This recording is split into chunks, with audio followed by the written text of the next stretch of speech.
विनय सिंह अपने 18 साल की बेटी शर्मिली के साथ कमरे में संबंध बना रहा था। संबंध इतने जोरदार तरीके से बना रहा था जिसके वजह से आवाज़ कमरे के बाहर जा रही थी।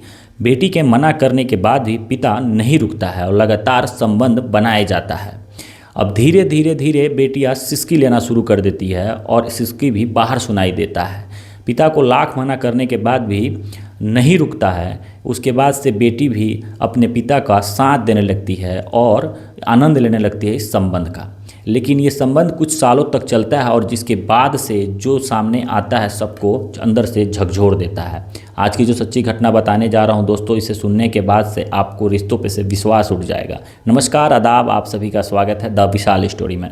दरअसल मैं बात कर रहा हूँ झारखंड में रहने वाले विनय सिंह की। विनय सिंह एक आम परिवार की तरह झारखंड में रहता था।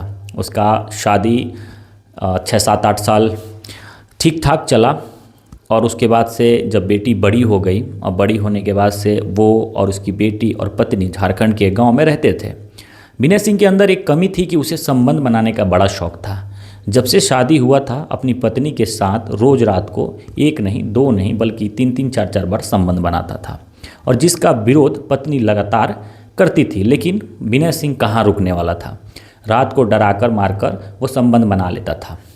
एक दिन संबंध बनाया और दूसरी बार जब फिर ट्राई किया अपनी बीवी के साथ तो बीवी मना कर गई। लेकिन ज़ोर ज़बरदस्ती से वो संबंध बना लेता है। लेकिन सुबह जो होता है वो उसकी ज़िंदगी को उजाड़ देता है। सुबह उसकी पत्नी उठती है और कहती है कि मैं अब यहाँ तुम्हारे साथ नहीं रहूँगी, मैं मायके जा रही हूँ। विनय की पत्नी सुबह उठकर मायके चली जाती है। विनय भी 1-2 दिन तक सोचता है कि कहीं फिर वापस आ जाएगी, लेकिन पत्नी ये मन में ठान के गई थी कि मुझे इस जैसे क्रूर व्यक्ति के साथ ज़िंदगी नहीं गुजारना है।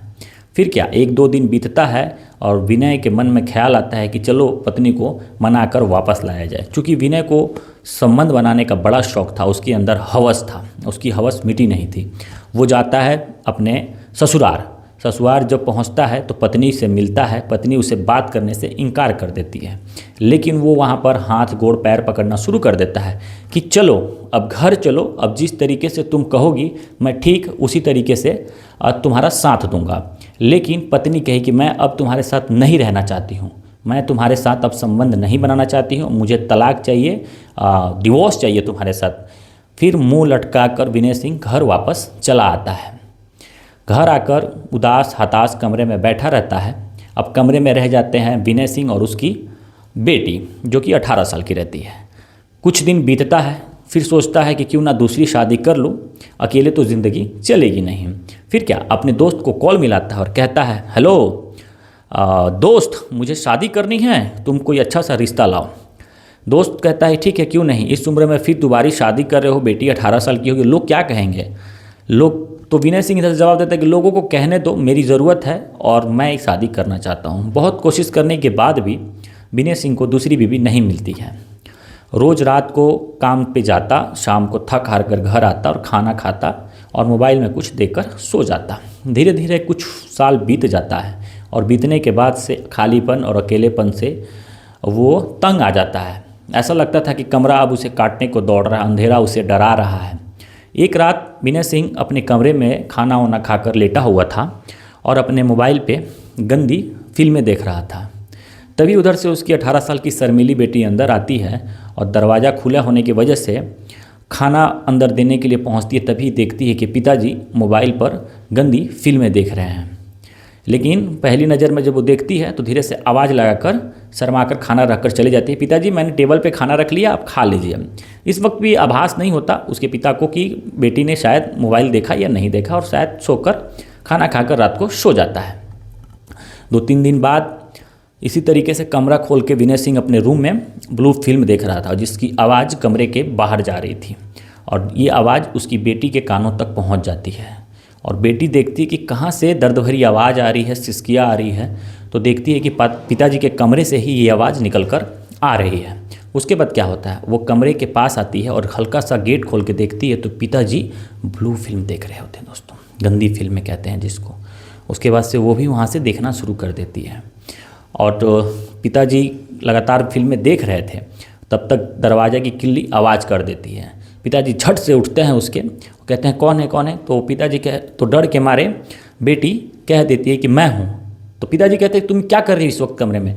तो उसके बाद से पिता कहता है कि वहाँ पर तो इस वक्त तुम क्या ज़रूरत है। तो बेटी कहती है कि मुझे कमरे में डर लग रहा है, आप मुझे अपने पास सुला दीजिए। तो पिता कहता है ठीक है, आकर बगल में सो जाओ। थोड़ा समय बीतता है और बेटी एक साइड सो जाती है और दूसरे साइड पिता सो जाता है। कान में फ़ोन हेयरबड लगाकर पिता फिर ब्लू फिल्में देखने शुरू कर देते हैं। तब तक बेटी उधर से झांकती है और झांकती है तो उसे भी अब मज़ा आने लगता है।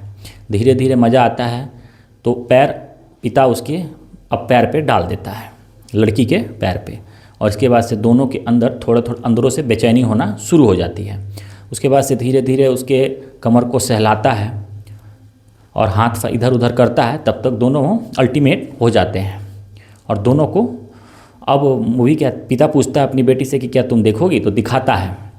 तब तक दोनों एक दूसरे से संबंध बना लेते हैं। इस तरीके से कई बार वो लोग संबंध बना लेते हैं। अब धीरे धीरे धीरे धीरे कुछ साल बीतते हैं तो जो 18 साल की शर्मिली थी अब उसका पेट बाहर आने लगता है।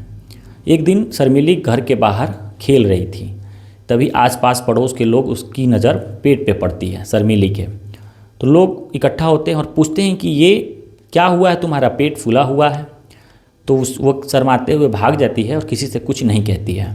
लेकिन जब उसके बगल के चाचा आते हैं और उसे पूछते हैं कि आखिर ये पेट क्यों फूला और क्या तुमने किया है, तो हार पाच के बेटी अपने चाचा जी को बता देती है सारी सच्चाई। और जिसके बाद से उसके चाचा जी कानून का सहारा लेते हैं दोस्तों, कानून का सहारा लेकर सारी सच्चाई बताते हैं और जिसके बाद से पिता हिरासत में चला जाता है।